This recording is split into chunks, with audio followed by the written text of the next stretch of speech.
ഇന്ന് നമ്മളൊരു സ്വീറ്റ് ഡിഷുമായാണ് വന്നിരിക്കുന്നത്. പഴം സുക്കിയൻ. നേന്ത്രപ്പഴം കൊണ്ടാണ് ഇത് ഉണ്ടാക്കുന്നത്. അതിന് നമുക്ക് 2 നേന്ത്രപ്പഴം ആവശ്യമുണ്ട്. ഇത് നമുക്ക് ആദ്യം ഒന്ന് പുഴുങ്ങിയെടുക്കണം. അതാണ് ആദ്യം ചെയ്യാൻ പോകുന്നത്. അതിനായിട്ട് ഇതിൻ്റെ ചുവട് ഭാഗം കട്ട് ചെയ്ത് മാറ്റി. അതിനുശേഷം ഈ പഴത്തെ 2ആയിട്ട് മുറിക്കുക.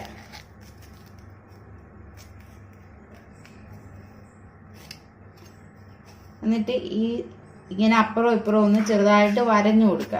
എന്നുവെച്ചാൽ ആവി പെട്ടെന്ന് കയറിയത് പെട്ടെന്ന് വെന്ത് കിട്ടാൻ വേണ്ടിയാണ് അങ്ങനെ ചെയ്യുന്നത്.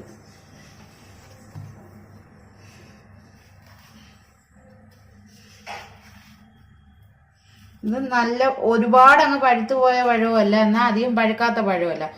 ഒരു മീഡിയം പഴുപ്പുള്ള പഴമാണ്. ഉടച്ചെടുക്കാൻ നല്ലത് അങ്ങനത്തെ പഴമാണ്.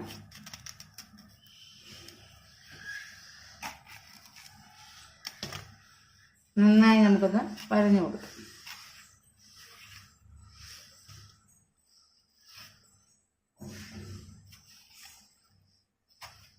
എന്നിട്ട് പാത്രത്തിലേക്ക് നമ്മൾ കുറച്ച് വെള്ളം എടുത്ത് വെച്ചിട്ടുണ്ട്.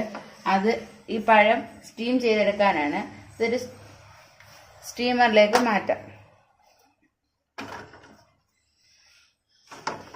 അതിനുശേഷം ഇത് അടച്ചു വെച്ച് ഒരു 5 മിനിറ്റ് നമുക്ക് ആവി കയറ്റി വേവിച്ചെടുക്കാം.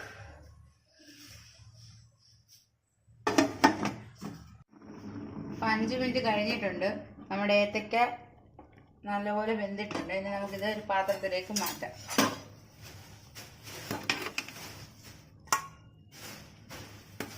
ചൂടോട് ഇത് ഉടയ്ക്കാൻ പറ്റത്തില്ല.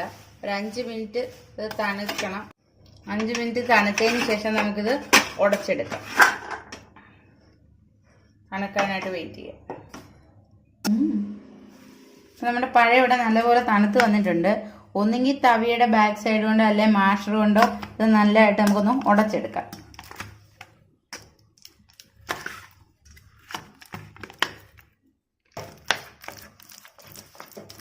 നല്ലതായിട്ട് മാഷ് ചെയ്തെടുത്തിട്ടുണ്ട്. ഇതിനകത്ത് ഈ കാണുന്ന ഈ ബ്ലാക്ക് കളറിൽ ഇതിൻ്റെ അരി വേണ്ടാന്നുള്ളവർ റിമൂവ് ചെയ്യാം, വേണമെന്നുള്ളവർ റിമൂവ് ചെയ്യേണ്ട. ഞാനിപ്പോൾ ഇത് കുറച്ച് റിമൂവ് ചെയ്ത് കളയുകയാണ്. അല്ലെങ്കിൽ ഇത് ഉരുട്ടി വരുമ്പോൾ പ്രശ്നമാകും. മൊത്തത്തിൽ അങ്ങ് റിമൂവ് ചെയ്യുന്നില്ല.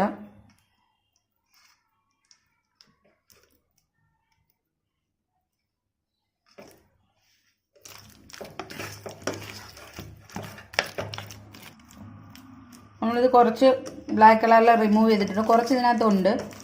ഇനി ഇതിലേക്ക് നമുക്ക് ആവശ്യത്തിന് ശർക്കര ചേർത്ത് കൊടുക്കാം. ശർക്കരയോ പഞ്ചസാരയോ ഇഷ്ടമുള്ളത് ചേർത്ത് കൊടുക്കാം. പഴത്തിന് നല്ല മധുരമുണ്ട്. അതുകൊണ്ട് നോക്കിയിട്ട് ആവശ്യത്തിന് മാത്രമേ ശർക്കര ചേർത്ത് കൊടുക്കാവൂ. നന്നായി ഒന്ന് മിക്സ് ചെയ്തെടുക്കാം.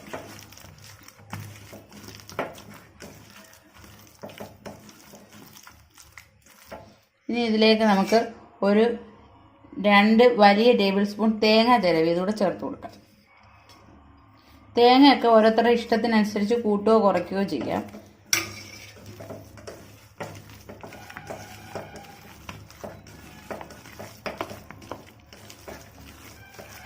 ഇതിലേക്ക് നമുക്ക് ഒരു നുള്ളു ഉപ്പും കൂടെ ചേർത്ത് കൊടുക്കാം.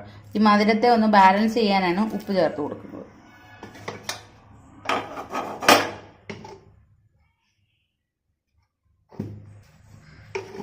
ഒരു നുള്ളേ ആകാവൂ, അതിൽ കൂടുതൽ.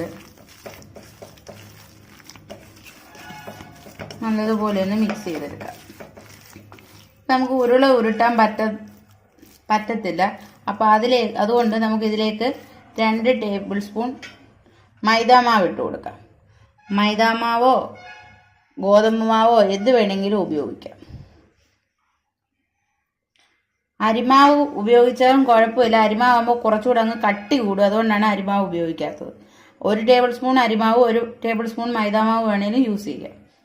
ഇതിലേക്ക് നമുക്ക് 1 ടേബിൾ സ്പൂൺ നെയ്യ് ഒഴിച്ചു കൊടുക്കാം.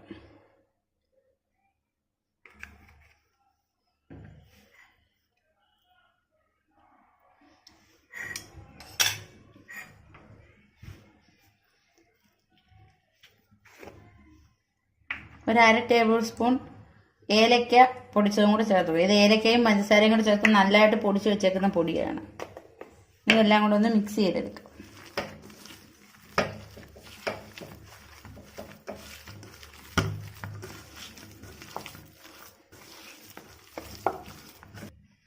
ഞാനിത് ആവശ്യത്തിന് മാവിട്ട് കുഴച്ച് എനിക്ക് 3 ടേബിൾ സ്പൂൺ മൈദാമാവ് വേണ്ടി വന്നിട്ടുണ്ട്. ഓരോരുത്തരുടെ അളവിനനുസരിച്ച് മാവ് കൂട്ടുകയോ കുറയ്ക്കുകയോ ചെയ്യാം. ഇനി നമുക്കൊന്ന് ബോളാക്കി എടുക്കാം. അതിൻ്റെ കയ്യിൽ ഞാൻ ഇച്ചിരി നെയ്യ് തടവിയിട്ടുണ്ട്. കയ്യിൽ ഇങ്ങനെ ബോളാക്കുമ്പോൾ ഒട്ടിപ്പിടിക്കാതിരിക്കാനാണ്.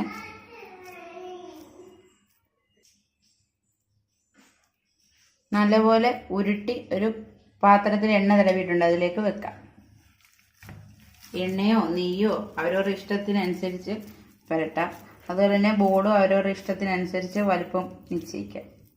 ഞാനിപ്പോൾ ഒരു മീഡിയം സൈസാണ് ഉണ്ടാക്കുന്നത്.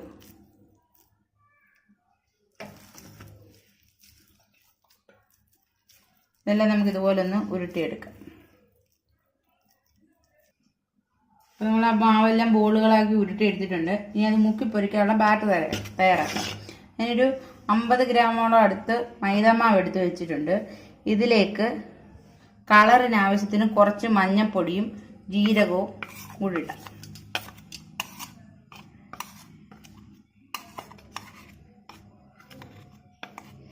ആവശ്യത്തിന് വെള്ളം ഒഴിച്ച് നമ്മൾ ഏത്തയ്ക്കാപ്പത്തിനൊക്കെ സുഖിയനൊക്കെ എടുക്കുന്ന അതേ അളവിലൊരു ബാറ്റർ തയ്യാറാക്കി എടുക്കാം. ഈ ബോൾ ഇതിനകത്ത് മുക്കി പൊരിച്ചെടുക്കാനാണ്. ഈ സമയം തന്നെ നമുക്കൊരു പാത്രം അടുപ്പിലേക്ക് വെച്ച് പൊരിച്ചെടുക്കാൻ ആവശ്യത്തിനുള്ള എണ്ണ ഒഴിക്കാം.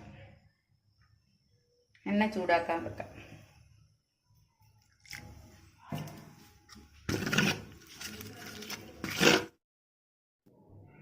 നമുക്കിത് മാവിൽ മുക്കി പൊരിച്ചെടുക്കാം.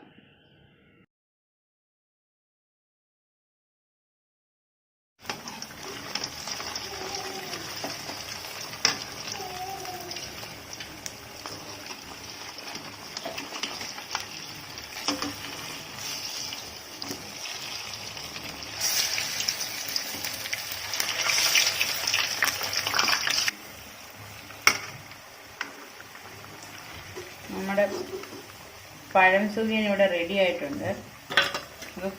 എണ്ണയിൽ നിന്ന് കോരി മാറ്റാം.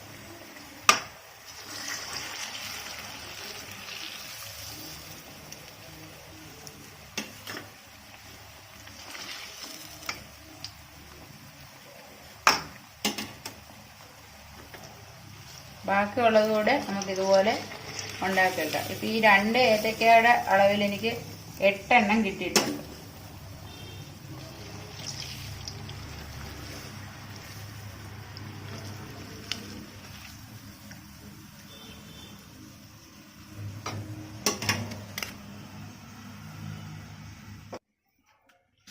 ബാക്കിയുള്ളതും കൂടെ നമുക്കിതുപോലെ മുക്കി പൊരിച്ചെടുക്കാം.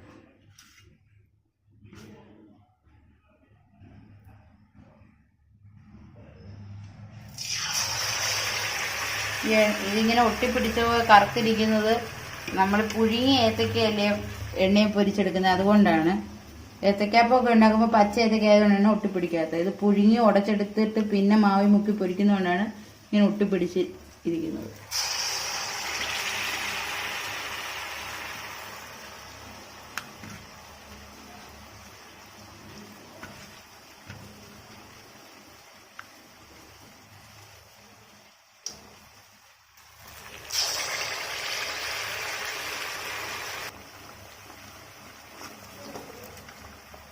നമ്മുടെ പഴം സുഖിയനെല്ലാം ഇവിടെ റെഡി ആയിട്ടുണ്ട്.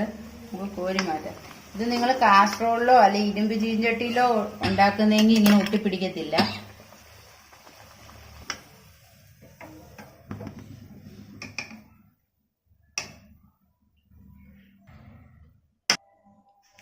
നമ്മുടെ പഴം സുഖിയനെല്ലാം ഇവിടെ റെഡി ആയിട്ടുണ്ട്. കുട്ടികൾക്കൊക്കെ സ്കൂളിൽ നിന്ന് വരുമ്പോൾ കൊടുക്കാൻ പറ്റിയ നല്ലൊരു 4 മണി പലഹാരമാണ്. എളുപ്പമാണ് ഇത് ഉണ്ടാക്കാൻ. അപ്പോൾ എല്ലാവരും ഇതൊന്ന് ട്രൈ ചെയ്ത് നോക്കണം. ഇഷ്ടപ്പെട്ടു എങ്കിൽ കമൻറ്റുകൾ അറിയിക്കണം, ലൈക്ക് ചെയ്യണം, കൂട്ടുകാർക്കായി ഇത് ഷെയർ ചെയ്ത് കൊടുക്കണം. ഞങ്ങളുടെ ചാനൽ സബ്സ്ക്രൈബ് ചെയ്യണം.